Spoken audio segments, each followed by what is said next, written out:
Welcome to The Explainer. Today, we're diving into a deeply moving mystery. It's a story about a fractured family and a missing boy. But we're going to piece together this 7-year puzzle through a very specific and, frankly, heartbreaking lens. We're looking at this through the eyes of a golden retriever, a dog who literally never left his post. Okay, let's dive into this. Picture this. It's 2018. We're at 447 Maple Street in Riverside County. It's this quiet, picturesque suburban home, but it looks completely frozen in time. A local mailman named David Chen had been walking this exact route for 23 years. But as he's delivering mail to the Martin residence, he notices this really eerie stillness. The garden is just growing totally wild. Neighbors confirm that for almost 4 long years, nobody went in and nobody came out. But inside, right behind the glass, someone was listening to the mailman's footsteps every single day.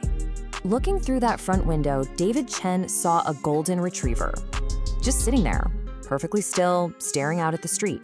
And guys, this wasn't just a one-off event. Week after week, at the exact same time, the dog was in the exact same position. David quickly realized he had stumbled onto something really profound here. Max wasn't just existing in some abandoned house. He was actively keeping a vigil, watching every passing car, listening to every footstep, just waiting for one specific sound. Section 1. The dog at the window. So David Chen was actually so unsettled by this discovery in March 2018 that he broke protocol and called the cops. But the police? They told him they'd already investigated anonymous tips. They found absolutely no crime, but they did find signs of life, fresh water, food out in the yard.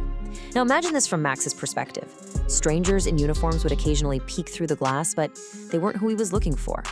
Someone was coming by, being incredibly careful not to be seen. Max was a well-cared-for animal, locked in this state of permanent expectation. It was so intense that David actually started taking daily photographs, just capturing that same haunting stare. Which brings us to the core logistical mystery that really kicked off this whole investigation. Who on earth was feeding Max? I mean, if the family had abandoned the home 4 years prior, how was this dog surviving, let alone looking healthy? Well, David's photos caught the attention of a local journalist named Michelle Romano, and she realized right away the dog's eyes didn't show abandonment. They showed expectation. Max was waiting for someone specific. Section 2. The missing boy. Journalist Michelle Romano started digging into the background of 447 Maple Street, and she uncovered the story of the Martin family. Back in 2015, the family experienced a devastating breakdown. 16-year-old Jacob Martin was this artistic, sensitive kid who was struggling with severe anxiety and depression. His parents, who honestly just didn't know how to handle it, urged him to just toughen up. A church counselor even labeled his struggles as a sign of weak faith. And for Max, our golden retriever, this friction culminated in the sounds of a brutal, screaming argument in March 2015. He had to watch his best friend pack a bag, walk out the front door, and just completely vanish, leaving him behind. And this brilliantly illustrates the sheer scale of the timeline here. Jacob disappeared in March 2015. It wasn't until March 2018, 3 years later, that the mailman even noticed Max. For all those years, the police had literally 0 leads. But to Max, time wasn't measured in years. It was measured in the changing seasons outside his living room window. He became the sole silent guardian of an empty home. Section 3. A mother's secret vigil. When Michelle Romano investigated further, the question really shifted from who is taking care of the dog to a much, much more profound one. What is a mother capable of enduring? Through some really careful research and just building trust with the neighbors, Michelle discovered this absolutely heartbreaking daily routine. Every single day for nearly 7 years, Jacob's mother, Patricia Martin, would drive to the house. For Max, this meant the familiar sound of her car parking in the hidden back alley. She would go inside, she'd cry, and she'd leave fresh food and water. And on Sundays, her husband Gerald would actually join her. You see, Patricia was using Max as a living vessel for her unwavering hope. She was making absolutely sure that if Jacob ever walked back through that front door, his best friend would be right there waiting for him. Section 4. The boy comes home. Michelle Romano eventually published an article, and she titled it, "The Dog Who Waited."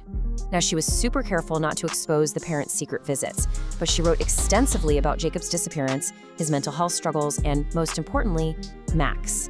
the dog who never left his post. Well, hundreds of miles away in Portland, Oregon, a 23-year-old youth counselor who went by the name Jay was actually shown this article by one of his kids. Jay was Jacob, and as he read the article, he just broke down. He realized that his family and his dog had never, ever given up on him. Now, what's really interesting about this is that the connection was incredibly literal. Jay had spent months sleeping in parks and shelters down in Los Angeles. He was navigating an incredibly dark place before finally getting his life together. But you know what the anchor was that kept him tied to the world? It was Max. From the dog's perspective, sitting at that window was a promise. But from Jay's perspective, the memory of that waiting dog literally kept his heart beating. So, Jay called his parents that exact same night and said he was coming home.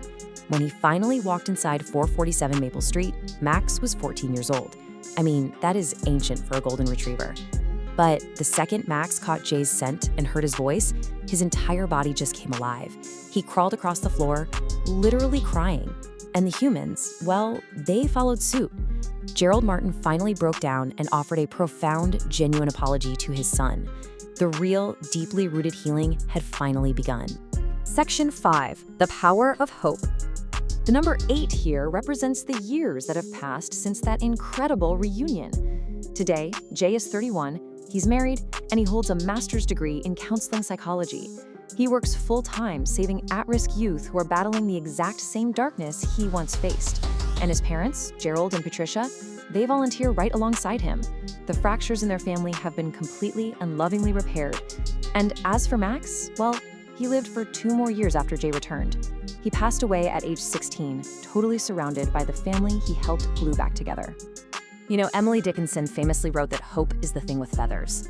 But honestly, based on the story we've just unpacked today, I think hope is a dog, sitting on a window, just waiting. It's a mother visiting a dark house every single day. It's a lost boy holding on to the memory of unconditional love. Max literally changed the destiny of an entire family simply by refusing to leave his post. So I want to leave you with this thought to mull over. When the world feels dark, remember the dog at the window. Who are you waiting for? And who might be out there quietly holding on to hope for you?